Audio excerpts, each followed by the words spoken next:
Hello, twisted humans. Do you find yourself wanting to know more about the latest murder, conspiracy, cult, or haunting? Then this is the podcast for you. I'm Alecia. And I'm Sierra, and this is Twisted and Uncorked. Welcome to another episode of Twisted and Uncorked. We are on episode 66. Sorry. I feel like of all the episodes, this is the one that's kind of fun, you know? It is fun, and you know what's funnier is I don't have a rhyme for it. Yeah, there you go. Look at that. Do you? I tried to think of it, and Sierra gets really upset when I do that, so I don't. How about Get Your Kicks on episode 66? There you go. I like it. I think I stole that from a song, but... You know what? It's fine. It's fine. At least you're acknowledging that you possibly stole it from a song. So I that definitely we can't get 100% stole it from the song Route 66. Oh, is that what it's? I don't know if I've heard that Yes. song. Have you ever seen the Disney movie Cars? No. I have kids. I have. Yeah. Well, It's on I that. only watch Disney movies that I think I would enjoy, and I didn't know if I would enjoy that one. However, my favorite line in that movie of the clips that I have seen is Mater's like tomato, but without the "t." That kills me. Yeah. It's a good movie, honestly. I like it. It's cute. It is very cute. I've only seen clips, but get it, Lightning McQueen, and get it, episode 66. Yes. Do you have a fun fact for me? I do. It's kind of a short one, but it's still fun, and it is still a fact. So, there are different names for different groups of animals, right? Like a group of crows is called a murder. Yes. Or, what's another one? A group of ravens was called a kindness. Is it? Yeah. Okay, that was a fun fact that I didn't know. That's crazy. I did not know that at all. I know. I always think it's funny that because crows and ravens are so alike, and it's like murder kindness. What? I feel like whoever invented that was like, we're not doing that thing that those crows did. Yeah. We're going to be good people. We're going to show you. Yeah, exactly. That's definitely what happened. Well, I want to know who gets to name these things also. Yeah. I imagine the person who finds them first, you know? Well, what's your fun fact? Is it about a group of animals? It is. My fun fact is that a group of rhinoceroses is called, do you know this one? No. A crash. No, it is not. Hilarious? No, it is not. That's is. so great. A crash. A crash. that's And so it makes funny. me so happy because I feel like when you see rhinoceroses, you just expect them to run and crash, you know? Yeah, right. That's what are you gonna do with that thorn on your face otherwise? Yeah. I like it. I actually have two fun facts for you, even though you kind of already learned one. Yep. One is from our patron Naria, and one is from my friend Nicole. And I brought two just in case Sierra, for whatever reason, saw it in the chat, because even though I run our social medias, Sierra still gets the notifications for them, and I wanted to still share it with our listeners and still shock Sierra. So, dogs in Australia, this one's from Naria, have been known to purposely lick toads to get high. Because they're kind of poisonous, so... I feel like I knew that, but about a different animal. Well, stop licking shit to get high, guys. Like, God. Yeah. How did I know that? I feel like people licked toads or something like that. I don't know. Anyway, yeah, and that's then maybe insane. people realized that was crazy, but dogs are still Yeah. dogs, and they're like, this is kind of fun. Yeah, and in some parts of Russia, I think it is, people drink reindeer pee to get high. Yeah. You know, I love getting high as much as the next person, but I'm not drinking pee for it. That is where I draw the line. It's something about how if you eat a certain mushroom, you'll like basically die. But if the reindeer eats it, their kidney dilutes it enough for people to get high off of it without dying. But are the So reindeer then- dying? No. I guess not, because they're being able to pee. Never mind. Yeah, they have stronger bodily functions than us, I suppose. I don't I know. panicked. I was like, those poor reindeer. Yeah. People Anyway, what was are, your other for one? being the top of the food chain, are not very durable. No, or smart. Yeah, I know. God, do better, humans. Jeez. Yes, humans. This next one I hope makes you laugh really hard. This is from my friend Cole. I don't her and I exchange weird fun facts all the time because she is like us and she is also a weirdo. But she taught me that narwhals' horns are directly correlational to the size of their testicles. So big horn, big nuts. What? Oh my gosh. I thought you were going to say that narwhals' horns are actually teeth, because they are. Oh no. I did not know that. Look at It's this a episode. weird, it's a weird tooth that like goes through there. Ah, that's horrifying. Yeah. That's literally my worst nightmare. No, but We're full of fun facts. Yeah, just a whole episode. Yeah, welcome to episode 66, guys. It's good to start it off with a fun intro because this is a disappeared episode and those are always kind of sad. Yeah. But yeah, she sent that message to me with no context and I was like, awesome. Amazing. But in order to get into this disappeared episode, I'm definitely going to need some wine. I don't know about you. So today we are drinking California Roots Rosé. But on that note, guys, Sierra is in her new place. So if you're watching on YouTube, she's got a new little setup. And she looks real comfy. I'm really jealous that I don't have a beanbag chair, but whatever. I have a comfy big chair. It's not a beanbag chair. No, she made it. It's a beanbag chair, but she made it with pillows and blankets. Yeah, it's not. There's no beans and there's no bag. It's like a fluffy little pallet. And it's delightful. I bought it's like a fluffy throne. Okay, so like I made this, or I said this for the bonus already, but for all of you regular listeners, yeah. So I bought a beanbag for this because I was like, I want a beanbag chair, and it was $100, and they're like, oversized beanbag chair, $100. And I was like, hell yeah, I want that. Epic. And I went to get it, and it's literally 7 feet tall. How did it fit in your vehicle? It did not. We had Jesse's mom's car, thank God, which is a big SUV. We had to fold the seats down, and we could still barely fit in there. It was like poking up to the front seat, the back hatch barely closed. Like, yeah, it's ginormous. Like, I'm going to take a picture of me in it later. So can that you please? All can see. I'm upset that I haven't seen it yet. After you described it to me on Monday, I'm like, this sounds epic. It's insane. You know what? I think we should record in it when we do our live bitch and wine when I come and see you. Yeah, we could do that. It'll be my like living in your room, bedroom, like drag it into your bedroom or something, or wherever Jesse doesn't want to hang out. Wherever Jesse doesn't want to hang out. Yeah, we'll have to give him the bedroom that day. It literally won't fit in my bedroom. And we'll tell him to stay in there. We'll buy him pizza and we'll give him drinks and rations and be like, just stay in here for an hour and don't judge us, okay? So yeah, wine. Anyway, Back to the wine, since that's what Sierra went to go get. We are drinking California Roots Rosé. The label is super cute, simple, love it. Sierra was able to pick it up for $5. Mine was $11.99. I mean, what? Damn you, Canada, and your more expensive alcohol. $11.99 is double. I know. Well, Canada, alcohol in Canada, I've never found a bottle of wine for $5. I found it in the States all the time, wherever I went. Like when me and Kevin spent a weekend in Seattle, I got 3 bottles of wine and they were $5 each and they were delightful. Most white girl wasted that weekend. Yeah. But yeah. This wine in particular is crafted from premium grapes grown under the warm California sun. It's medium dry, and it's pink wine.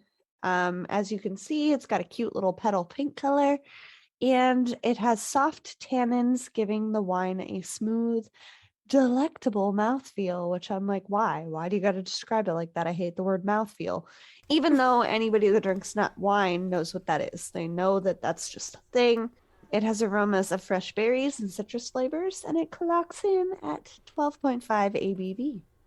I love that. I love when I can get a wine that is less than $10 and still has a big kick. Maybe, 12.5 yeah, is a right? lot. Like some of those are like 7%. You're like, Yeah. you're a glorified crap, or you're a glorified cocktail. Don't even.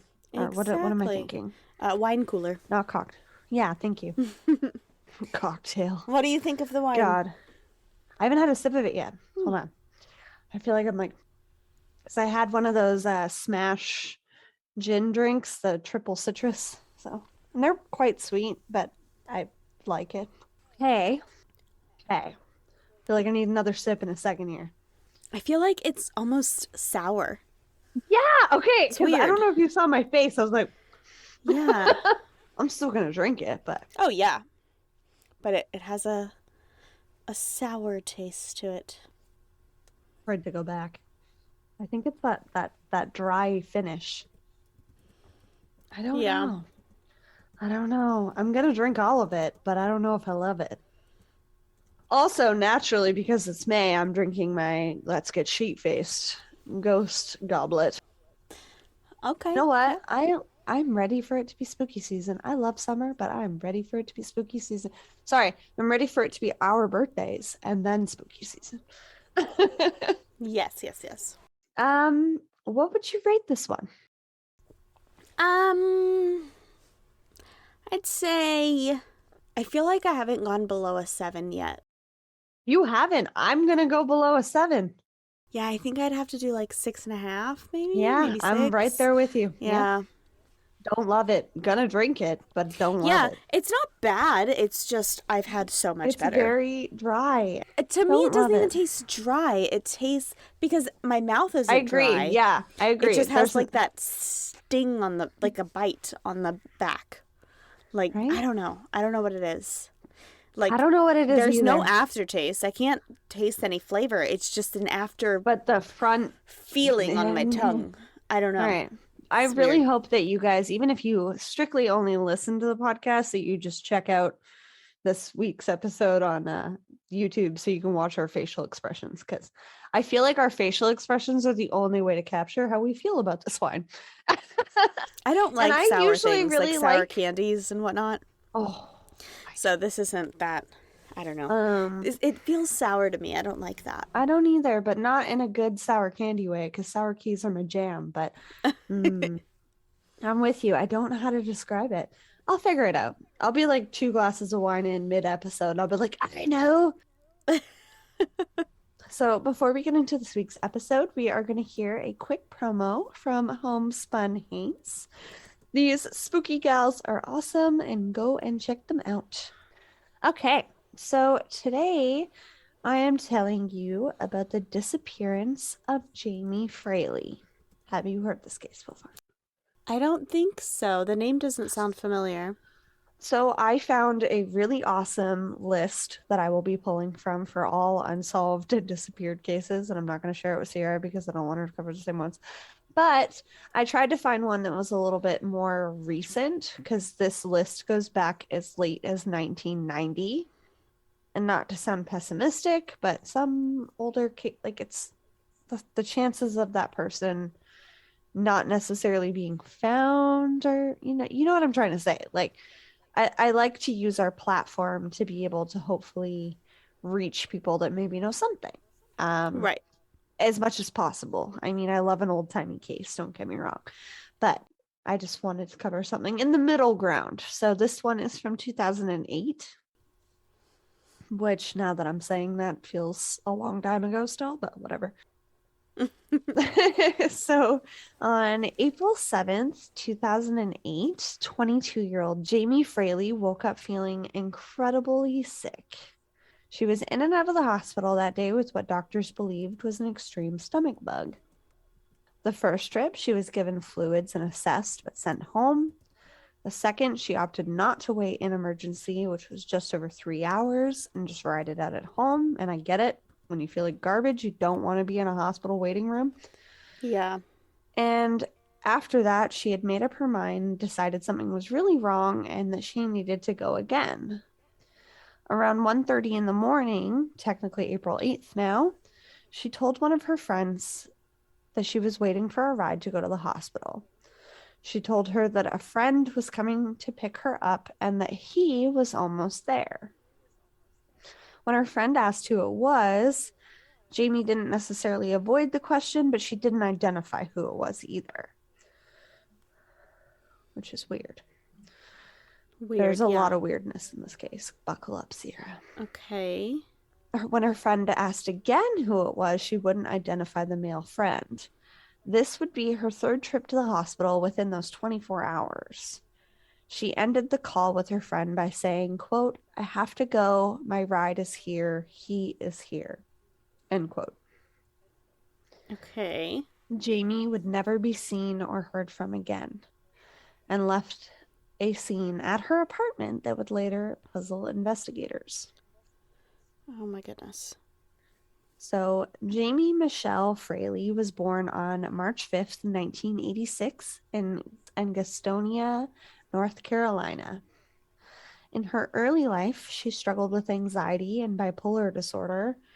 She had a really rough time with these two mental illnesses. As we've discussed on various episodes, bipolar disorder is one of the more serious mental illnesses and does usually require a pretty regimented treatment plan.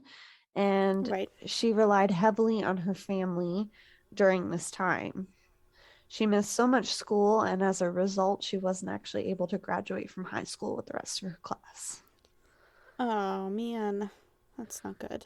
No. By late 2000, she had found a treatment program that worked well for her and was finally starting to respond well to the prescription medications that she was given. She was finally starting to feel like herself again and enrolled in classes to be able to get her GED. After graduation, she moved out on her own. She attended Gaston College on a part-time basis while also working to pay her way. And I don't know about anybody else. When I read Gaston College, I immediately started singing Beauty and the Beast. Yeah, I've been singing that in my head since you said she was born in Gastonia. Yeah. Yeah. No like, one. Yeah. Like, I can't. Ugh.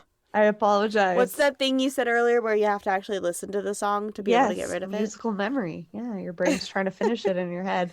And I don't care what anybody else says. That is a fantastic Disney movie, okay? It has a great soundtrack. Get off my tits. Hey, we talked about Beauty and the Beast in my bonus episode too, didn't we? You did, yes. Go and check that out on Patreon, guys. You're going to need to hear it because I think Sierra ruined our brains forever. I did. Patreon.com/twisted-uncorked. Go check it out. According to her family, she was planning a career in substance abuse to be a counselor. She had a deep passion for helping others, and she knew the dangers of even prescription drugs, having been on and off various amounts throughout her life herself. She really wanted to make a difference in this area. In 2006, she met Ricky James Jr., and they fell in love quickly. Not long after their relationship began, they moved in together, and not long after that, they became engaged. Not long into their engagement, however, Ricky was arrested for theft and sent to prison for 15 months. Her friends and family urged Jamie to think about her future and what she really wanted and if this was the best move. However, she was more determined than ever to make things work and to support him and stand by him through this. She wrote to him every day and had even gotten his name tattooed on her ankle, which I understand loving somebody so much that you would want to tattoo their name on you. And I am not dissing Jamie in any way. I just cannot understand doing that. I love Kevin, but I would never get his name tattooed on me. I feel like it's bad luck. Everyone that I've ever known who got someone's name tattooed on them ended up divorcing or separating from that person. So fair. Like, even I had a friend my mom design and dad. a tattoo of KW that turns into a heart. Yeah. Like, they can fit, and I was like, I still can't do it. Yeah. It scares me. But she really loved him, and I get it. It's like, hey, you're in prison right now. I'm going to stand by you. Just a little a little memento of that. Yeah.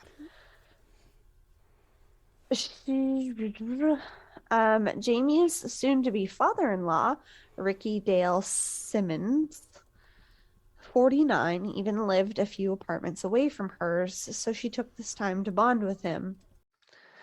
On August 11th, Jamie had missed an important appointment with her psychiatrist, and no one had heard from her for a few days. Obviously extremely worried, her mother Kim called the police and asked them to do a wellness check as she was a few hours away, so they'd be able to get there sooner. I thought this was important to note in case anyone was like, why didn't she just go there herself? Yeah. Police went to the apartment and found that it was locked. The apartment appeared untouched, but still had her purse, ID, wallet, and keys inside. And even stranger, the shoelaces were missing from the shoes that Jamie wore most often. That's random. However, there was no signs of a struggle or foul play in the apartment. The only thing that was missing was her cell phone. So investigators believed that when Jamie left, she left the home willingly. Police did find specks of dried vomit in the apartment, but that's to be expected when somebody's that sick. It didn't specify where. I'm guessing around the toilet area or maybe around a garbage can. Investigators also learned that Jamie had never arrived to the hospital after speaking with her friend the early morning of April 8th. 2 days later, her cell phone was found by a maintenance worker at a nearby intersection. It was roughly 1 mile or 1.6 kilometers from her apartment building. Unfortunately, though, so many people had touched it, the investigators, the maintenance worker, Jamie, and maybe whoever had caused her disappearance, that they weren't able to obtain anything useful from it. There were no prints, and there was only one other call made at 5 a.m., but they couldn't determine who it was from. Her boyfriend is still in jail? Yes. Okay. It was quite banged up, and it appeared that it had been thrown, perhaps out of a moving vehicle. After Jamie's first trip to the hospital, a friend of hers, Kim Springer, came by to pick up her dog that Jamie was puppy sitting. And she also dropped off her prescription medication at a drugstore on her way out. Kim and Jamie were friends, as only a few months prior she had been dating and living with Ricky Sr., her fiance's father. That's Investigator, what weird. is that weird? Yeah, it is weird. It is. With him not being there, it's really weird. It's a little strange. Like it's like, I get it. You're engaged. You want to connect with your fiance's family, but I mean, I guess they're technically your neighbor though. So would it be weird to be friends with your neighbor? I don't know. Investigators learned that Ricky Sr. had given her one of those rides to the hospital that day, and that another neighbor of Jamie's had picked her up from the hospital. She had spoken with her mom in the evening, stating that she wasn't feeling well, and because she didn't have a driver's license herself, her mom arranged with a healthcare provider at Social Security Administration to pick her up and take her back to the hospital the next morning. So because Jamie had such a severe mental illness, they worked with this program to help her, maintain her medications and that kind of stuff. I'm not familiar with it myself.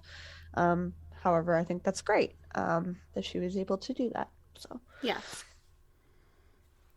However, around 12 a.m., Jamie had decided that something was really wrong and that she couldn't wait until the next morning and she needed to go back to the hospital. Which brings us to the phone call with her friend at 1:30 in the morning at the start of our story. During the investigation, they interviewed Jamie's friends and family and conducted door-to-door conversations with residents in the apartment complex.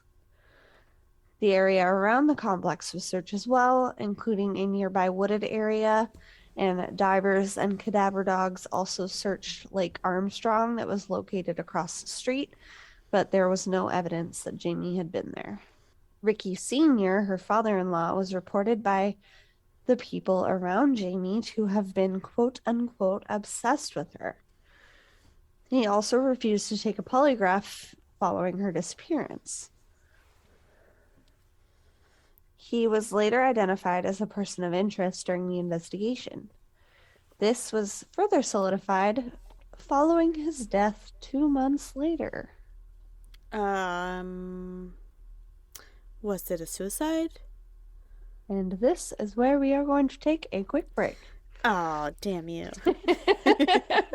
Twisted and Uncorked will be right back. If you prefer not to listen to ad breaks, head on over to patreon.com/twistedanduncorked for more information on receiving ad-free episodes. On June 7th, 2008, Kim Springer, Ricky's ex-girlfriend, if you remember, aka her father-in-law, noticed a foul smell coming from her car. It started to get worse. Sierra is so confused. The next day, she opened the trunk. Whoa. This is Ricky's ex-girlfriend, Kim, and also still Jamie's friend. Because she had lived with Ricky. His car. She's in her own car. She noticed a foul smell coming from her car. Oh. Yeah. The next day, she opened the trunk and found Ricky Sr.'s body. I know, it took a turn. Oh my gosh. The cause of death was heat stroke. Okay, I forgot that this was a disappeared case, and I really thought that Ricky had put Jamie's body in the trunk. In his car. Yeah. Oh my gosh. See, you're like, Alecia, I feel like you've misunderstood the assignment. There's so many names. What is happening? Yes. He died via heat stroke, and they think this move was an attempt to actually ambush Kim. Oh my gosh. She did have a protective order out against Ricky Sr. Following their breakup, as she believed that he was dangerous. And I wrote in my notes, karma, because if you're going to ambush somebody and you accidentally die of heat stroke, I mean... Did you see that like thing that article I posted it on our story. It's kind of like that guy that had a heart attack after killing his ex-girlfriend and trying to bury her. Yeah, don't fuck with the universe, guys. It'll get you back. It'll get you. I loved your explanation. Sometimes the universe takes care of it for you. There you go. No jail time or police input needed. Investigators learned that Ricky had kept a set of Kim's car keys and believed that he was the one that had stolen her purse 2 days prior from her vehicle. So he's just around stalking this woman. Not good. Yeah. He also had a history of violence, having served time in prison for manslaughter when he strangled a girlfriend in the 1980s. Okay. He was released 6 years later for good behavior. So strangle somebody and you'll just get let out. It's fine. Mm-hmm. I don't understand. What is our justice system? I'm pretty sure it's an entire fucking comedy bit that somebody does, and I can't remember who. I think it's Nate Barkowski, but I could be wrong. Why do people who attempt murder not get in as much trouble as people who murder? Like, they're just really bad at murder. Yeah. Like, what the hell?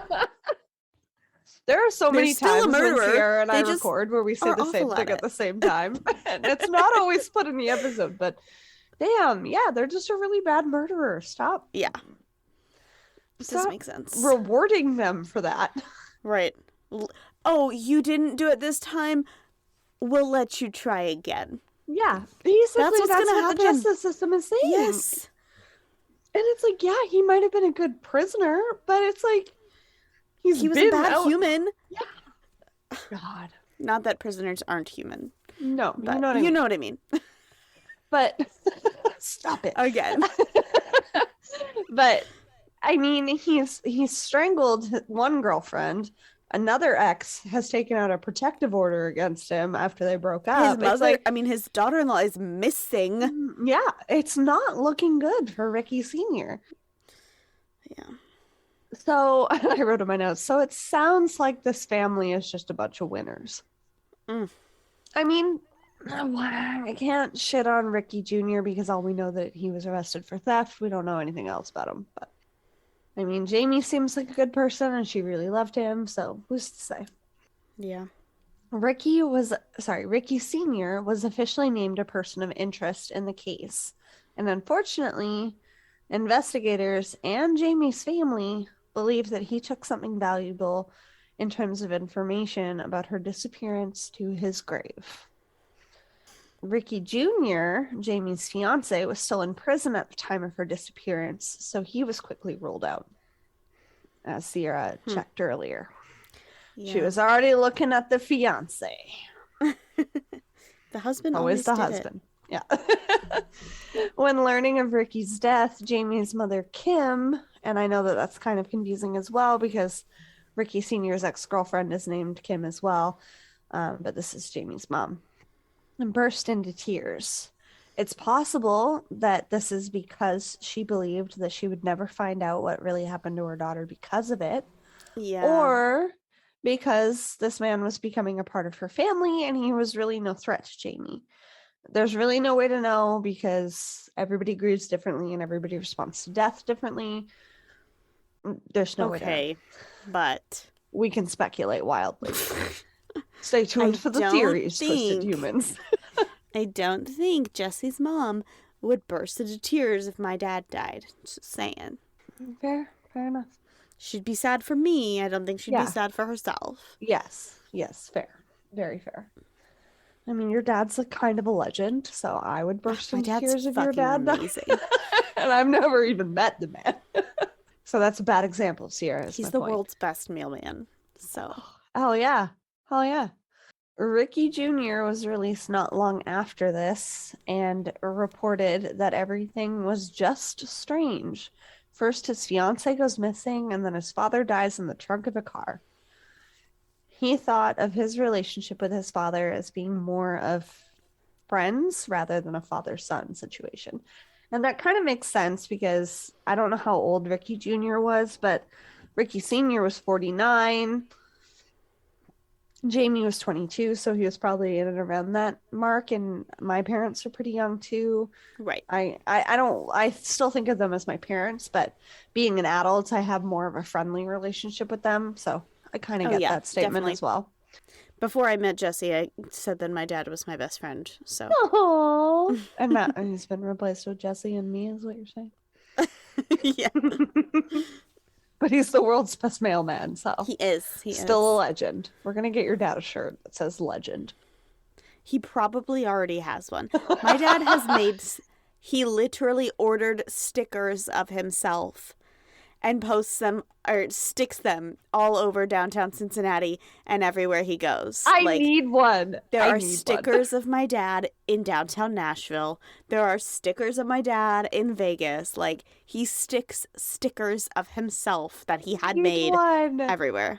I think we need to collect some, and when we go around bars sticking our stickers everywhere, we can also stick your dad's. Yeah. He doesn't even have, like, his, Instagram name or anything. It's just a sticker of him. Like, there's no way to find out that it's him. Somebody in the bar is looking at it and is like, oh, look, Twisted and Uncorked. That sounds really cool. Who's Sierra and Alecia? And then they look at the sticker next to it and then they're like, who's this random man? Who's that dude? Yeah. They're gonna look further into us because your dad is confusing. It's a perfect marketing ploy. Oh my gosh. Oh, legend. So Kim Fraley, Jamie's mom, says, quote, "It doesn't make sense, but I'm not letting his death distract me from finding my daughter." End quote. Kim believes that Jamie is still alive. Quote, "Until somebody tells me different, I'm not going to think otherwise," end quote. She continued. And I totally get that. It's really hard when you get no answers to somebody in your life disappearing. Yeah. I would probably be the same way. And I don't have kids. Like, it's a piece of you. It's like you can't think one way until you know for sure. I get that. It's also a healing mechanism psychologically. So right. Quote, I'm going to still hand out flyers. I'm going to still look for her. I'm going to do whatever I have to do. I love her. I'll always love her. End quote, says Ricky Jr., her fiance.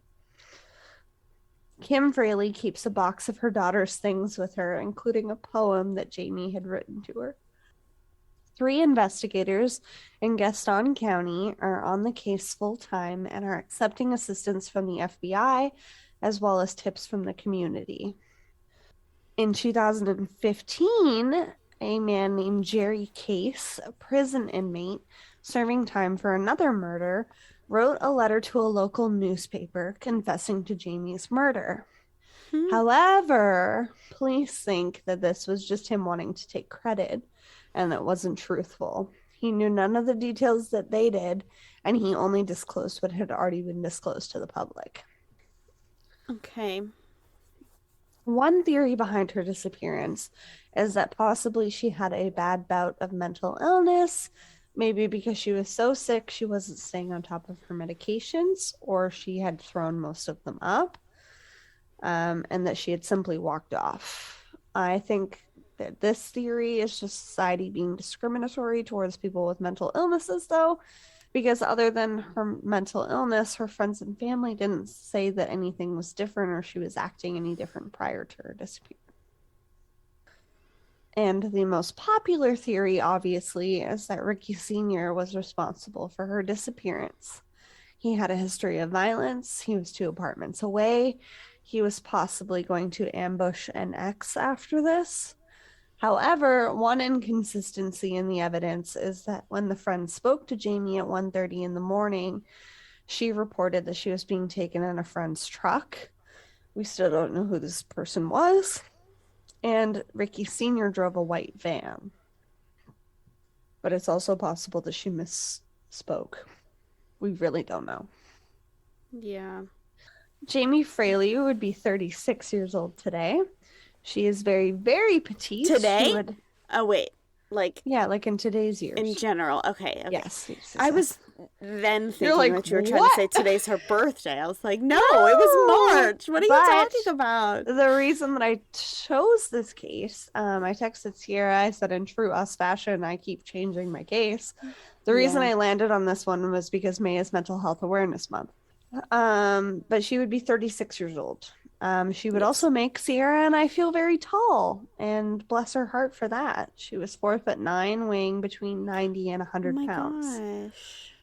So tiny. So she was very petite. She had short, dirty blonde / strawberry blonde hair at the time of her disappearance, and she has blue eyes. She has the name Ricky tattooed on her right ankle and was last seen wearing blue jeans and an oversized white t-shirt. Anyone with any information on this case is asked to contact Gaston County Police at 704-866-3320 or CrimeStoppers at 704-861-8000. And we will link those those numbers in the show notes as well. And that is the case of Jamie Fraley. So let's talk theories. Sad. It is well, really at sad. first when you said that Ricky, yeah. Ricky Sr. didn't get a polygraph test, I was like, I wouldn't get a polygraph test either. Like, good for him. Exactly. Like, that's dumb. That's a very stereotypical way of thinking, in the sense that, you know, right. it's a lie detector like, test. Yeah, a lot of people are like, oh, you're not going to do it? You're guilty. But yeah. No, I love you to death, but if you went missing, I wouldn't get a polygraph either. Yeah. Because I'd probably be sweating and crying, and they're not admissible in show court, as being and guilty. Cops don't know how to handle them. Exactly. And so it's kind of pointless, like polygraphs today, but it's completely the only point of it is for police to be like, okay, that's what we should try and pin all of this evidence on. Mm-hmm. And that's not the way you're supposed to handle a crime scene anyway. You work the evidence to find a theory, not get a theory and match the evidence. Yeah. I mean, my theory is the shoelaces. Whoever had taken her She's weak. She's sick. Maybe they took the shoelaces from her shoes to either tie her up or strangle her. Who was her friend that she was on the phone with? Was it Kim? No, it wasn't Kim. It was another friend. Okay, I was That thinking friend if it has was never been Kim. named. I was thinking if it was Kim, maybe the reason she wouldn't tell her who she was going to the hospital with is because it was Ricky Sr. Yeah. And she's like, yeah, this is your ex-boyfriend and you don't love him. Right. So fair enough. But if it's not Kim, then weird. I guess it's not necessarily the same. It is sketchy that Ricky Sr. died recently after. Yeah, 2 months. Yeah. It does feel a little bit like karma, but whether or not he hurt Jamie, karma for stalking Kim is, good enough. Mm-hmm. And why was he hiding in her trunk? Like he was gonna do some shit. Yeah, or he was just so desperately in love with her and she had a protective order against him, so maybe he was like, this way I can be close to you in a true creep way, and there was no foul play in his mind. We don't know, but that's what investigators think, is that that he was gonna attempt to ambush her. Yeah. And he stole her purse likely 2 days prior to that. I don't know. This is weird. It is a weird case. I told you. Are we sure he stole her purse? No. It's her purse was reported stolen 2 days before. So they think that because he had keys that he had taken it. I'm going to speculate wildly. Do it. That's what the segment is for. What if Jamie had some sort of episode? She has a mental illness. Something happens, she disappears for a while. But she comes back 2 months later and steals her friend's purse. She needs some money. Maybe she's still going through this episode. She steals the friend's purse. Ricky Sr. sees her and she doesn't want anybody to know, so she knocks him out and puts him in the trunk. He dies unconscious in the trunk. And she runs away because she's like, oh my God, I'm accidentally a murderer. Complete wild speculation. But this was 2 months after she disappeared. Right. She disappeared for 2 months because she was having a mental break and came back. Okay. This is probably not what happened, but I like to think that maybe like she's to think out there of living all her life. Aspects. Exactly. And I mean, I like to also think that, like, we see in many cases, like, moms seem to have a connection with their babies. Like, they either have a feeling their kid is gone or they have a feeling that their kid is still with them. They're not always correct, but I mean, she still thinks that she's alive, so maybe that doesn't make her a bad person. That just means, I'm hopeful she that vomited this is what happened. I'm hopeful that that's what happened too, because 1, Ricky Sr. sounds like an asshole, and 2, not that he deserved to die, but yeah, he seems like an asshole. Yeah. Either way, whether it was karma or whether it was because of this theory, accident. Yeah. That would make it an accident. I'm not saying she's a murderer. Exactly. It's an accident. No, she's a wonderful theory person. Is correct. I also, I want to think that too, because it's like, it's sad to think that she's just gone, but she loved Ricky Jr. so much. Like, would she not come back if she was responsible for his dad's death, then maybe she would be too ashamed. I don't know. I mean, she could have misspoke and it could have been Ricky Sr. giving her a ride, quote unquote, back to the hospital, even though she never got back to the hospital. Right. Or it could have been a total different male friend of hers that drove a truck. We don't know. Maybe someone did take her to the hospital and something happened at the hospital. But she was never reported as checking in. Okay. Maybe something I don't know. I was going to say happened in the parking lot of the hospital, but who did she know that had a van? Truck? I mean, a truck, yeah, sorry. Yeah, I don't know. Yeah, because Ricky Sr. drove a van, so I don't know. Nobody, that's never come forward with that. I mean, her mom lived a couple hours away. She might not have necessarily known all of her daughter's friends.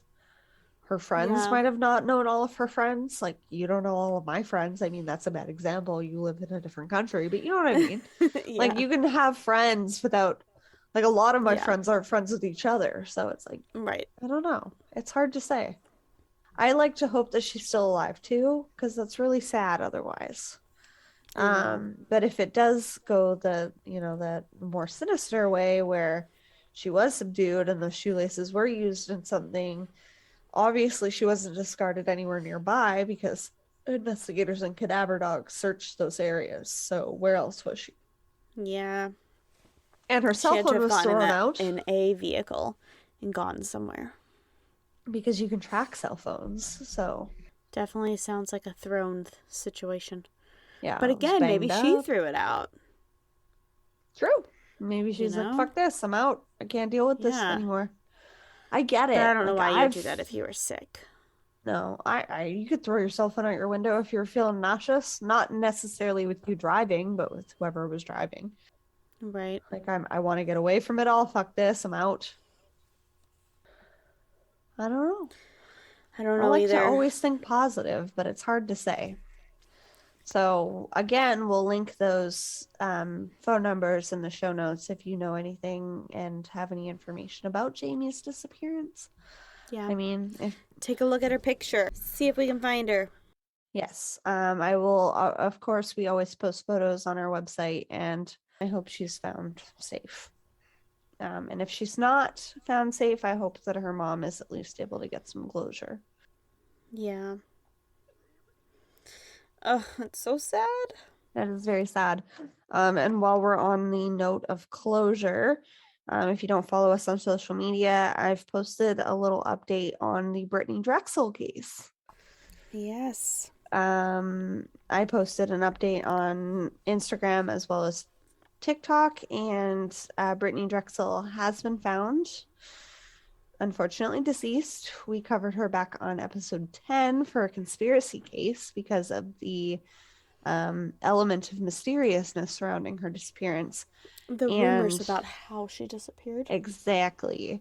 She was found in a wooded area in South Carolina in Georgetown. And Raymond Moody, 62, has been arrested in suspicion to her murder. He's been charged with murder, kidnapping, and sexual criminal conduct.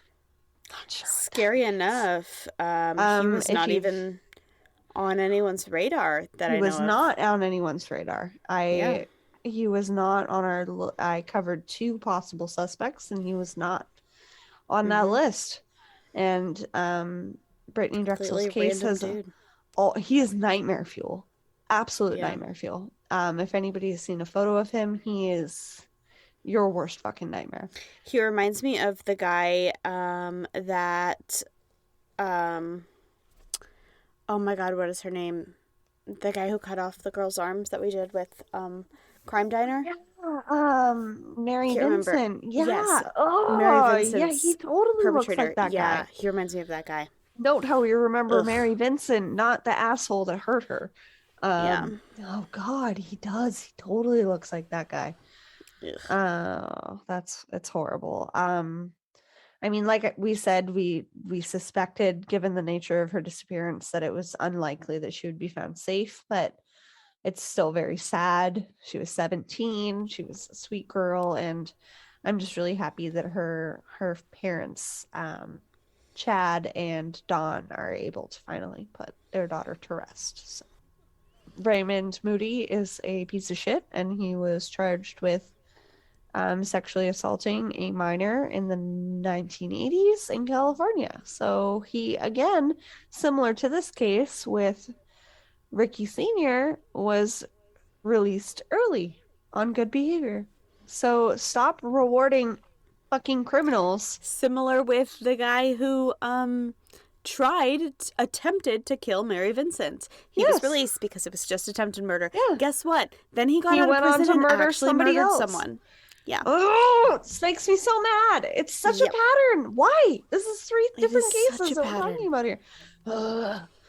This honestly, I give more like lenience in my mind to murderers than I do to attempted murderers. Because at least like they got like in some cases they're very sick and they know that they're sick. Like Edmund Kemper, he purposely turned himself in because he knew he was sick. But in majority of cases, they're not serial killers. No. In majority of cases, someone kills someone and they're like, fuck, I took someone's life. Yeah. It's time to turn my own around. Yes. But in these people's cases, they're like, I didn't even do anything. When I get out of here, I'm going to really do something. Yeah. Like, they're pissed those off are the people world. you need to watch out for. Okay. Absolutely. And we're not saying that's all cases. Like, some of them are true monsters and need to be locked up forever. But this is a very specific pattern that we're seeing here in the last 3 examples. And that's terrifying. So, yes.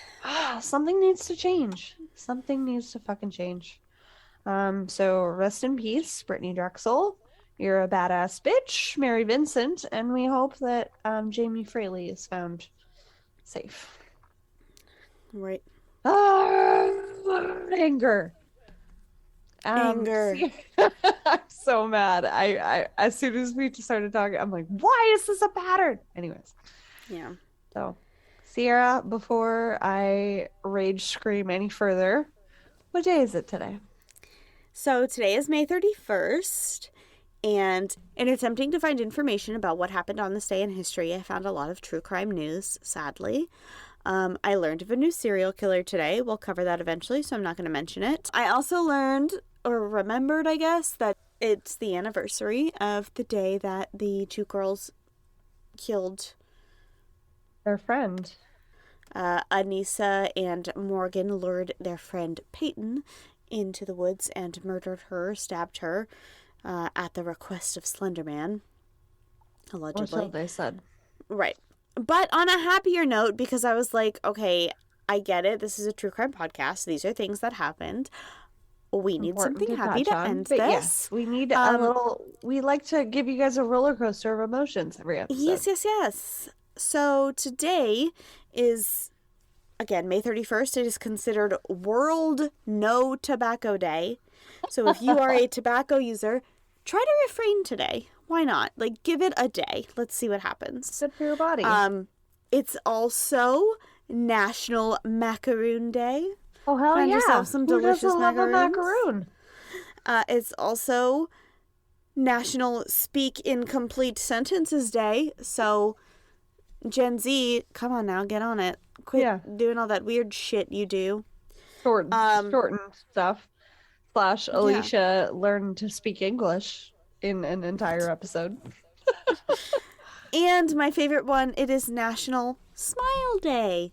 Oh! So, smile, everyone. Share your smile, spread your smile, smile at strangers, make them smile. Oh, yeah.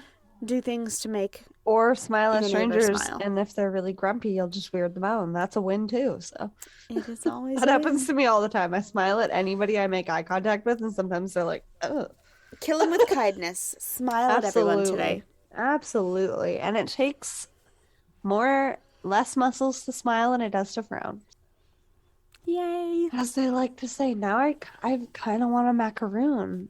I hate macaroons. They're gross. Okay, but I don't like them either. But since we started with Naria, she posted some pictures of some really good macaroons. Again, guys, you got to check out her page because fuck, she's a brilliant baker. She always posts really good looking stuff. She makes me want to eat everything. Yeah. And yeah, if you want to join our Patreon, you can do that at twisteduncorrectedpatreon.com. We've plugged it a couple of times this episode, but we've got lots of fun stuff going on. So don't forget to follow us on social media and check out the pictures of Jamie in 2008 and, you know, how much of a shit stain Brittany Drexel's killer is. And yeah, we love you lots. Thank you so much for listening as always. We will see you next week for Sierra's episode. And in the meantime, no one fights like Gaston, douses legs like Gaston. In a wrestling match, no one fights like Gaston. How long have you been planning that? For a while. I had to look up the lyrics because I couldn't remember them all. In a wrestling match, no one's intimidating. Anyway. And keep it twisted. Keep it twisted. That was awesome. Thank you for listening to Twisted and Uncorked podcast. Remember to leave a 5-star rating and review wherever you are listening now. It really is the best way to spread the word. You can also check out all of our sources and materials, as well as photos for the episode, on our website at twistedanduncorked.com. And you can follow us on social media at Twisted and Uncorked or Twisted_pod on Twitter. Thank you so much for all of your love and support, and we will see you next Tuesday for a brand new episode. Cheers!